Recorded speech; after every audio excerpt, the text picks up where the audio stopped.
Shalom, shalom, peuple de Dieu. Je vous salue tous dans le nom de Jésus. Je suis Maman Lucie Luemba. Nous voici encore à notre heure d'édification, notre temps d'édification. Ce jour, le Seigneur permet que nous puissions nous édifier sur le thème la tentation. Nous allons prier Dieu. Éternel est notre Dieu, nous te bénissons, nous te rendons grâce. Nous te disons merci pour la vie, nous te disons merci pour la paix, nous te disons merci pour toutes tes bontés. Gloire à toi, éternel des amis. Nous nous abandonnons ta main, nous te recommandons ces moments. Nous voulons, éternel des amours, Dieu, que tu nous parles. Nous voulons, éternel des amours, Dieu, que tu nous instruises. Nous voulons que le Saint-Esprit de Dieu ouvre notre entendement, que le Saint-Esprit de Dieu facilite l'écoute, que le Saint-Esprit de Dieu mette sur notre esprit, sur notre cœur, ce que tu veux nous enseigner ce jour. Merci, éternel des amis, oui, pour ton sang, éternel des amis, qui nous sécurise, pour ton sang, éternel, qui nous couvre. Dans le nom de Jésus, nous avons ainsi prié. Amen. Bien-aimés, nous avons dit que ce jour, nous allons parler de la tentation. C'est quoi la tentation? Avant de donner la définition de la tentation, nous allons lire la parole de Dieu dans le livre de Deutéronome 30, le verset 15. Je lis au nom de Jésus. « Vois, je mets aujourd'hui devant toi la vie et le bien, la mort et le mal. » Deutéronome 30, le verset 19, je lis au nom de Jésus. J'en prends aujourd'hui à témoin contre vous le ciel et la terre. J'ai mis devant toi la vie et la mort, la bénédiction et la malédiction. Choisis la vie afin que tu vives, toi et ta postérité. Amen. Bien-aimé, qu'est-ce que la tentation? En prêté du latin, tentatio veut dire attaque. Tentation est une attaque. La tentation est un essai. La tentation est une expérience. La tentation est une provocation. Tentation dérivée du latin veut dire tentare, qui veut dire toucher, qui veut dire tâter, qui veut dire essayer de pousser la personne au mal. Donc, la tentation, c'est une action qui vise à faire tomber quelqu'un dans le péché. La tentation est donc une mise à l'épreuve. C'est un examen, c'est un test. C'est quelque chose qui se présente à nous en nous imposant un choix. Bien-aimé, la tentation n'est pas un péché. Ou être tenté, ce n'est pas un péché. Mais c'est le fait de succomber à la tentation qui est un péché. Alléluia. Bien-aimé, Jésus, le Fils de Dieu, lui-même a été tenté et nous aussi le serons à notre tour, que l'on veuille ou pas. Comme il l'a dit, le disciple n'est pas au-dessus de son maître, ni le serviteur au-dessus de son Seigneur.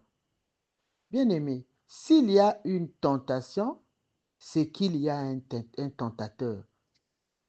S'il y a la tentation, cela veut dire qu'il y a aussi le tentateur. Mais c'est qui le tentateur? Donc, qui tente? Qui nous tente? Qui nous tend les pièges pour nous faire succomber, pour nous faire tomber? La tentation, ce sont des pièges que l'ennemi nous tend pour nous faire tomber. Mais celui qui nous tente, c'est qui? Alléluia, mes bien-aimés. Celui qui nous tente, ce n'est pas Dieu. Puisque la tentation milite pour nous sortir du bon chemin, nous pousse vers le chemin de la mort, alors ce n'est pas Dieu qui nous tente. Le tentateur, son but est de nous détourner de la voie de l'obéissance de Dieu. Nous allons le lire dans Matthieu 4, le verset 2 au verset 3. Il est écrit, « Après avoir jeûné 40 jours et 40 nuits, il eut faim. Le tentateur s'étant approché, lui dit, « Si tu es fils de Dieu, ordonne que ces pierres deviennent des pains. » Bien-aimés, nous voyons que le tentateur, la personne, celui-là qui nous tente, c'est le diable. Le tentateur, c'est le diable. Bien-aimé, Dieu ne nous tente pas. nous devons retenir que la tentation ne vient pas de Dieu, mais du diable. Quand nous sommes tentés, sachons que le diable est là. Jacques 1,13 dit que personne, lorsqu'il est tenté, ne dise c'est Dieu qui me tente, car Dieu ne peut être tenté par le mal et il ne tente lui-même personne. Alléluia. Bien-aimé, le tentateur, celui qui nous tente, même la tentation elle-même, elle vient de Dieu. Pardon, elle vient du diable. Mais pourquoi le diable nous tente-t-il? Revenons à l'une de nos définitions que nous avons lues plus haut. La tentation met le chrétien devant deux chemins, le chemin de la vie et le chemin de la mort. Donc, nous devons retenir que la tentation, c'est une épreuve qui nous met devant deux chemins, devant un choix. Nous devons choisir parmi les deux chemins, parmi les deux voies qui se présentent à nous, la voie du bien et la voie du mal. Il y a un choix qui se pose. Deutéronome 30, le verset 19, nous rappelons qu'il est écrit « Choisis la vie afin que tu vives, toi et ta postérité ». Donc, notre réponse à la question « Pourquoi le diable nous tente-t-il » nous dirons « C'est pour nous éloigner de Dieu et nous pousser à la mort ». Puisqu'on nous dit « Choisis le bien pour que tu vives ». Quand nous choisissons le mal, nous mourrons. Donc, la tentation, son but c'est de nous pousser au mal afin que nous vivons, nous expérimentons la mort. La mort, elle peut être spirituelle, matérielle ou financière. La tentation nous met devant un choix. Un choix. Le diable connaît la parole de Dieu, mes bien-aimés. Il sait que quand nous désobéissons au recommandement de Dieu, quand nous ne respectons pas ce qui est écrit dans la Bible, nous ne sommes pas agréables à Dieu. Nous sommes vulnérables. Nous sommes inefficaces. Et nous ratons nos bénédictions quand nous succombons à la tentation. Le diable nous tendra toujours des pièges et il utilisera toujours des appâts pour nous tirer vers lui et nous éloigner de Dieu. C'est ce que nous devons retenir. Le diable, connaissant la parole de Dieu, c'est que quand nous tombons, quand nous lui obéissons, nous sommes désagréables à Dieu. Et nous nous éloignons de Dieu. Également, nous perdons nos bénédictions. Nous passons à côté de la bénédiction. Bien-aimés, nous voulons examiner les types de tentation. Il y a combien de formes de tentation? Combien de types de tentation? Il y a la tentation de la chair, comme pour le cas de Jésus dans Matthieu 4, verset 3. Le tentateur s'étant approché de lui, lui dit, si tu es fils de Dieu, ordonne que ces pierres deviennent des pains. Alléluia. Bien-aimé, cette tentation de Jésus n'avait que le but de satisfaire les désirs de la chair. Parce que les pains, c'est pour manger. C'était pour satisfaire la chair. Que ces pierres deviennent le pain pour qu'on en mange et pour que la chair soit satisfaite. Mais heureusement que notre Seigneur Jésus-Christ connaît la parole de Dieu. Et il sait que l'homme ne peut vivre pas que du pain, mais aussi de la parole de Dieu. Alléluia, bien-aimé. Donc, tout péché corporel, que ce soit sexuel, alimentaire, ne doit pas nous soumettre à des appétits destructeurs ou contrôleurs qui nous induisent en esclavage, comme la boisson, la drogue. Nous ne devons pas succomber à ces désirs. Nous ne devons pas succomber à ces désirs qui ne visent que de satisfaire la chair. Ça, c'est la convoitise de la chair.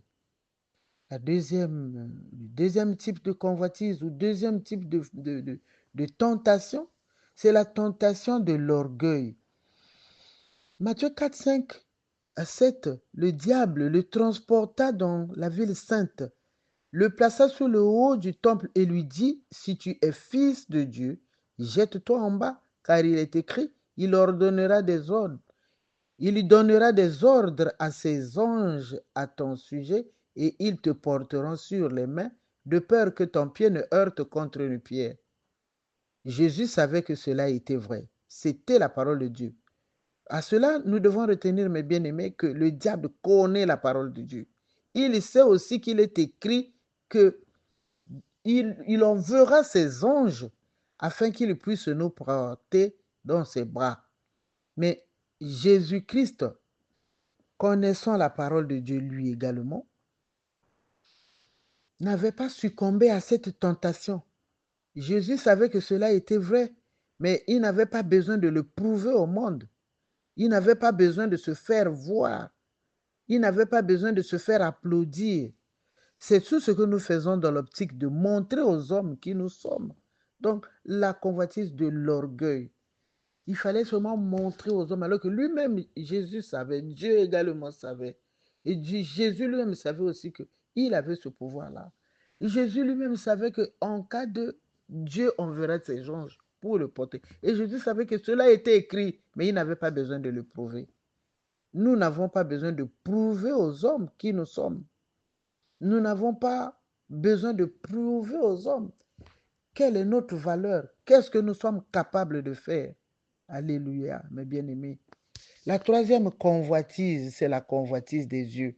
Le diable le transporta encore sur une montagne très élevée, lui montra tous les royaumes du monde et leur gloire, et lui dit, je te donnerai toutes ces choses si tu te prosternes et m'adores. Bien-aimé, ici, le diable a voulu séduire Jésus en lui montrant de belles choses. Il espérait qu'à la vue de ces choses, que Jésus tombe dans le péché de l'idolâtrie en adorant le diable. Mais Jésus avait riposté en disant, tu n'adoreras le Seigneur ton Dieu et tu le serviras lui seul. Alléluia.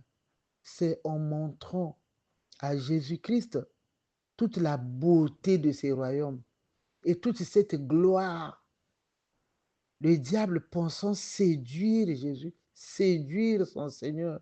Mais une fois de plus, Jésus-Christ a riposté par la parole de Dieu.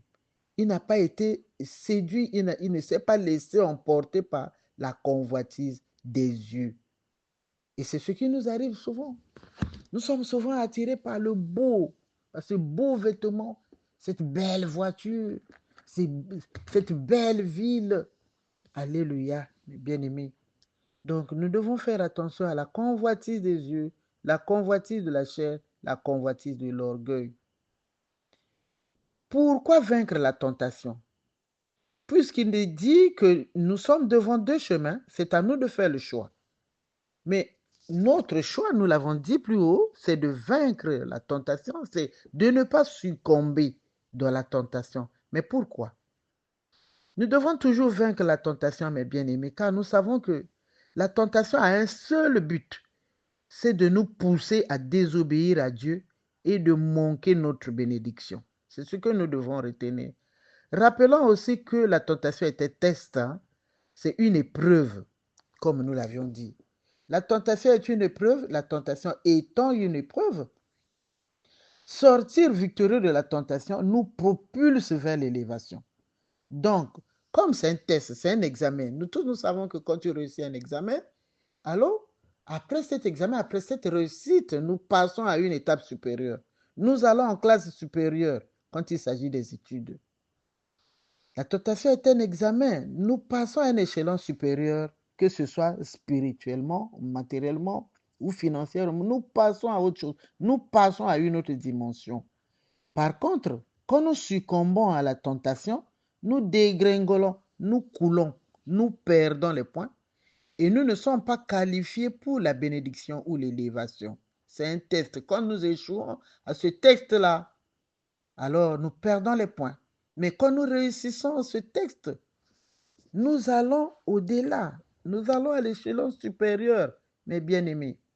Rappelons-nous, dans la Bible, quand Jésus sort vainqueur de cette tentation dont nous sommes en train de parler ici, Jésus-Christ était passé du fait d'être rempli du Saint-Esprit, dans Luc 4, 14, à celle d'être revêtu de la puissance du Saint-Esprit. Jésus, la Bible dit, après son baptême, qu'il est sorti du Jourdain, il était rempli du Saint-Esprit. Mais Quand nous allons bien lire la Bible, vous allez constater que après avoir vaincu la tentation, la Bible dit Jésus était revêtu de la puissance du Saint-Esprit. Il est passé d'une étape inférieure à un échelon supérieur. Alléluia. Le diable nous tente aussi quand il connaît notre destinée glorieuse. La tentation vient pour obstruer, pour mettre un obstacle à une élévation ou à une bénédiction. Je vais parler d'un petit témoignage. Il y avait une fille qui devait se marier et le fiancé venait de l'Europe avec toute sa famille pour l'épouser. Alors tout était déjà prêt et le mariage devait avoir lieu le lendemain. Je ne sais pas, c'était au moins 2 jours après. Et cette fille rencontre son ex. Je ne sais même pas comment, nous ne savons même pas à quelle occasion et pourquoi. Et pendant cette rencontre, tout avait mal tourné et l'ex de cette fille l'avait roué des coups, lui laissant des blessures au visage. Alors, ces blessures, comme c'était des blessures qu'on ne pouvait pas camoufler, et quand le fiancé a constaté cela, il a carrément annulé le mariage. Donc, vous voyez que cette fille qui était proposée au mariage, le fiancé est arrivé avec toute sa famille. Et voilà que le mariage devait se faire 2 jours après. Elle est allée, le diable l'a poussée vers la tentation. Le diable a préparé ces textes-là, disons, son ancien copain. Le diable l'a bien préparé. Ils se sont rencontrés quelque part et ça s'est mal terminé. Ça s'est terminé par une bagarre qui a laissé des plaies, des blessures à la figure au visage de la fille. Et le mariage a été annulé. Donc, la tentation, elle vient pour mettre un obstacle à la bénédiction. Nous devons savoir toujours comment réussir à ce texte-là. Et nous devons toujours savoir qu'il n'y a que Dieu qui nous aime, mais le tentateur, il ne nous veut que du mal.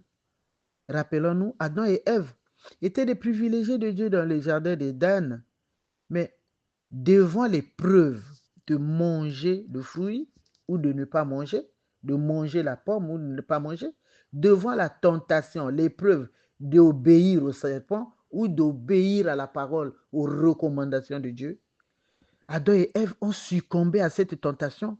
Et la conséquence, c'est quoi?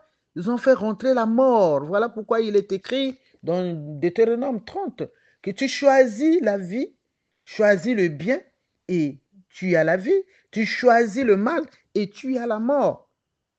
C'est par ce péché que Adam et Ève ont fait rentrer le péché, ont fait rentrer la mort dans l'humanité. Alléluia. La tentation. Nous avions dit que tenter, c'est essayer. Le serpent a essayé. La tentation est là pour essayer de nous corrompre et essayer de nous rabaisser. Et la tentation, on essaye. On dit, Dieu a-t-il dit? C'est comme on nous dit souvent, est-ce que prendre un peu de vin? Ah, vous aussi. Hein? Mais allez là-bas même une fois, goûtez seulement. Hein? Il tente. C'est ça la tentation. On essaye de te rabaisser, on essaye de te ramener en arrière. Et nous devons savoir que, nous l'avions déjà dit, nous répétons que Dieu ne tente personne. Et la tentation, elle vient pour nous rabaisser. La tentation, elle vient pour nous rabaisser, pour nous faire reculer. Alléluia, bien-aimés. Mais Dieu ne nous tente pas. La tentation est là pour nous amener à une autre dimension. Quand nous réussissons, nous passons à une autre dimension. Dieu avait permis à Satan de toucher à la vie de Job. Nous le savons très bien. La Bible dit que Job avait perdu des bœufs, des enfants, la santé, même près de la mort. Mais Job n'a pas succombé dans cette maladie en maudissant le Seigneur. Il a tenu bon. Dans cette épreuve, dans cette dure épreuve, Job n'a pas maudit le Seigneur. Il n'a pas succombé aux attaques de sa femme qui lui disait maudit Dieu et meurt. Job n'a pas succombé. Mais à la fin, Dieu a restauré la vie de Job. Dans Job 42, le verset 12, la Bible dit, pendant ces dernières années, Job a reçu de l'Éternel plus de bénédictions qu'il n'en avait reçu de les premières. il posséda 14 000 brebis, 6 000 chameaux, 1000 paires de bœufs et 1000 ânesses. Alléluia. La Bible dit, il y eut 7 fils et 3 filles. Il n'y avait pas dans tout le pays d'aussi belles femmes que les filles de Job. Vous voyez qu'après cette réussite, Dieu nous donne toujours le meilleur, comme il a donné à Job. Si au lieu de céder à la tentation de mentir ou de voler, de médire, ou nous choisissons d'écouter la voix du Saint-Esprit en faisant du bien, Dieu multiplie notre bénédiction, puisque nous avons satisfait à notre examen. Joseph, dans la maison de Potiphar, avait résisté au diable.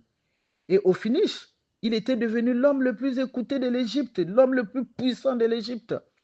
En devenant premier ministre, il était au-dessus de Potiphar dans toute la gestion du pays, comme le dit la Bible, excepté sa femme. Alléluia, bien-aimés. Nous étions là en train de répondre à la question « Pourquoi vaincre la tentation ?» Nous devons vaincre la tentation pour aller de l'avant, pour gagner des points, pour être qualifiés. Nous devons vaincre la tentation. Bien-aimés, mais comment vaincre la tentation? Quand il s'agit de choisir d'obéir à Dieu ou au diable, par exemple, devant la pression de l'impudicité, nous devons choisir entre accepter de marcher dans la chasteté ou se vautrer dans l'immoralité sexuelle. Sachant que ce que nous gagnons de ce choix, c'est soit la mort ou la vie.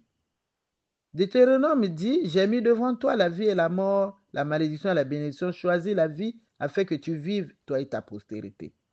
Alléluia, bien-aimés. Quand nous choisissons de faire le bien, nous avons la vie. Par contre, si nous faisons le mal, alors nous avons la mort. Nous avons tous envie de faire le bien, nous le savons, afin de vivre. Tout le monde a envie de vivre, faire le bien et de vivre. Mais malheureusement, le bien que nous devons faire, on ne le fait pas, mais on tombe dans les compromis, on fait le mal. Et nous souffrons, nous gémissons, parce que nous avons envie de faire le bien, mais on tombe toujours dans les compromis. On fait le mal. Paul pouvait dire dans le livre de Romains 7, 19, « Car je ne fais pas le bien que je veux et je fais le mal que je ne veux pas. » Alléluia. Bien-aimés, il y a toujours une lutte entre le bien et le mal. Nous devons le savoir. La voie du bien vient de Dieu et la voie du mal vient du tentateur. Nous devons toujours prier pour que notre entendement soit aiguisé à écouter la voix de Dieu. Être toujours sensible à la voix du Saint-Esprit et que l'Esprit de Dieu nous aide à faire ce que Dieu dit. Il nous est toujours demandé de nous poser cette question devant la tentation. Donc, quand nous sommes tentés, bien aimé, quand tu es tenté, tu es devant l'épreuve, pose-toi la question, si c'était Jésus à ma place, qu'aurait-il fait? Si c'était Jésus à ma place, que ferait-il? D'autres personnes disent, j'ai entendu une voix qui me dit, va, une autre qui me dit, ne va pas. Ou devant l'argent d'autrui, une voix te dit, prends, ce n'est que 10 000. Prends, personne ne te voit. Une autre voix te dira, ne prends pas, ce n'est pas pour toi. Donc vous voyez cette lutte qui se passe souvent en nous. C'est ça, la tentation. Mais la voix du tentateur, bien-aimé, reviendra toujours. Voilà pourquoi Dieu dit, il y a deux voies devant nous. Dieu n'est pas imposteur, il n'impose pas. Il y a ces deux voies-là. C'est-à-dire quand tu écoutes, non, fais, mais va, mais ce n'est qu'une petite chose, personne ne te voit. Mais il y a une autre voie toujours, c'est du bien, qui te dira ne va pas, reviens.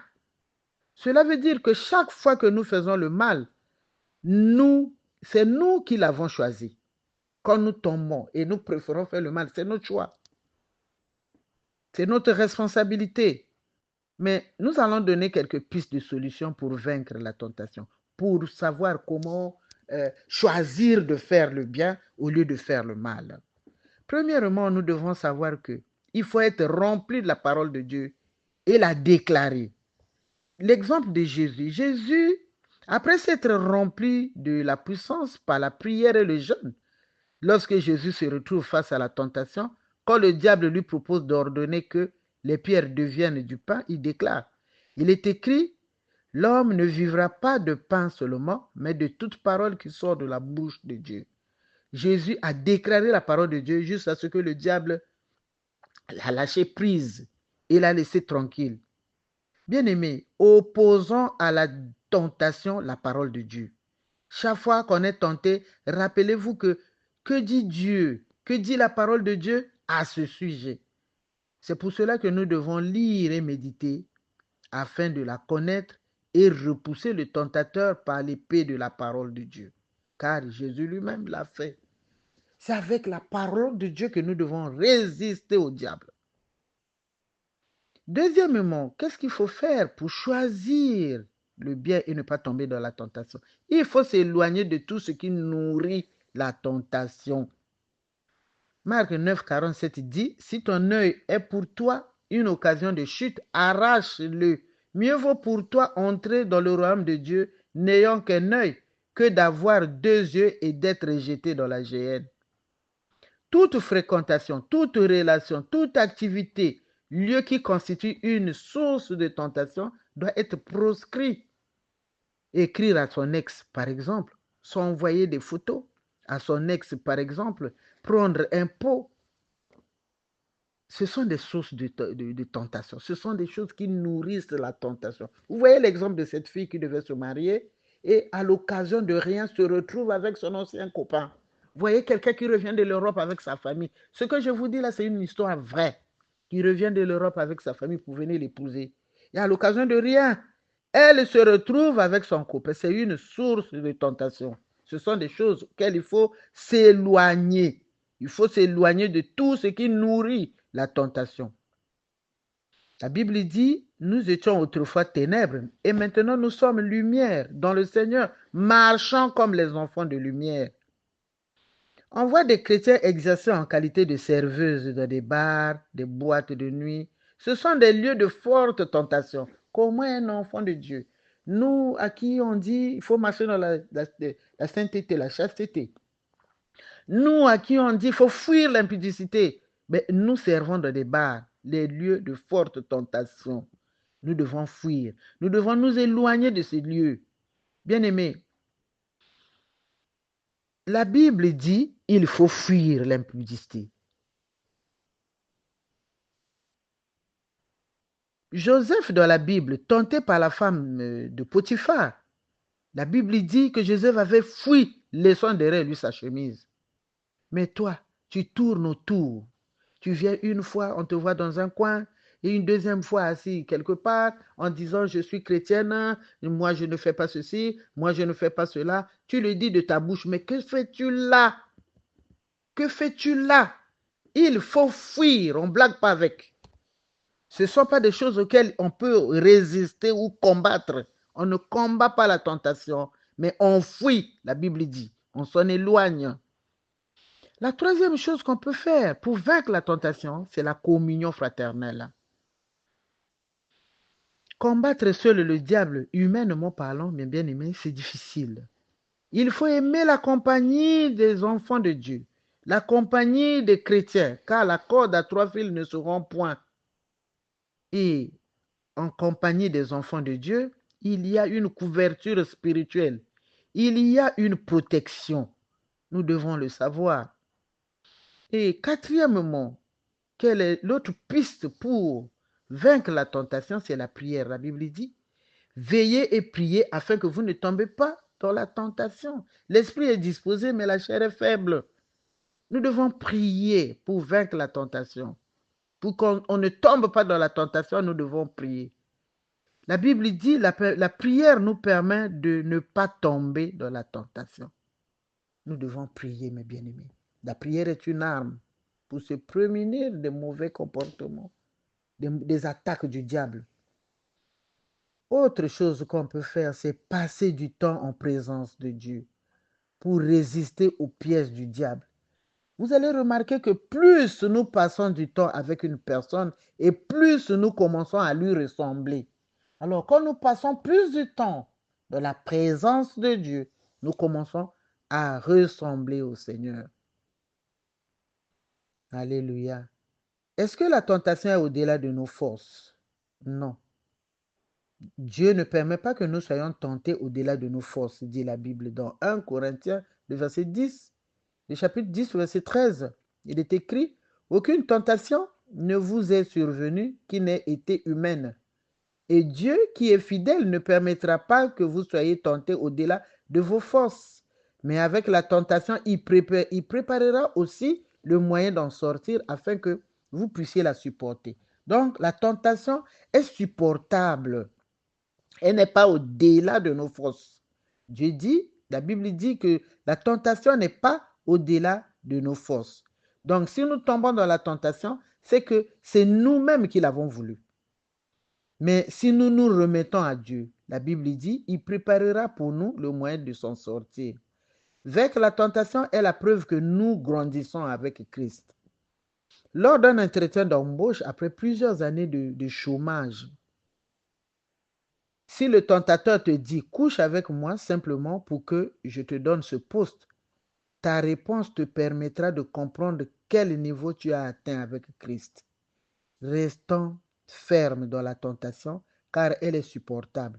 De même que Job avait reçu le double de ce qu'il avait perdu, parce qu'il avait refusé de maudire le Seigneur, nous aussi, nous serons récompensés, et nous serons récompensés si nous restons fermes dans la tentation.